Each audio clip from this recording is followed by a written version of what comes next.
একদিকে Israel Iran যুদ্ধবিরতিতে ঐতিহাসিক সম্মতি, অন্যদিকে গাজা যুদ্ধ থামানোর জন্য চাপ বাড়ছে নেতানিয়াহু সরকারের উপর। আন্তর্জাতিক রাজনীতিতে এখন চলছে উত্তেজনা আর আলোচনার এক নতুন অধ্যায়। একাধিক সফল অভিযানের পর ইসরায়েল জানিয়ে দিয়েছে তারা যুক্তরাষ্ট্রের উদ্যোগে ইরানের সঙ্গে দ্বিপক্ষীয় যুদ্ধবিরতিতে রাজি হয়েছে। টাইমস অফ ইসরায়েলের এক রিপোর্ট অনুযায়ী ইসরায়েলের প্রধানমন্ত্রী বেনিয়ামিন নেতানিয়াহু তার প্রতিরক্ষা মন্ত্রীকে আইডিএফ এবং গোয়েন্দা সংস্থা মোসাদের প্রধানদের সঙ্গে বৈঠক করেছেন।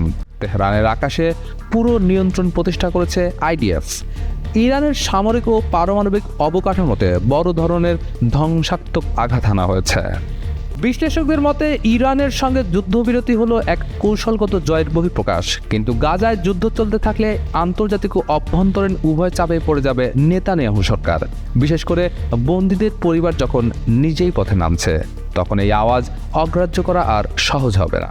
এখন প্রশ্ন একটাই, ইসরায়েল কি গাজার যুদ্ধেও শান্তির পথে হাঁটবে, নাকি মধ্যপ্রাচ্যের অস্থিরতা চলতেই থাকবে নতুন মোড় নিয়ে? এখন এ পর্যন্তই। সাথে আছি মেহেদী হাসান, ডেইলি ইভেন্ট।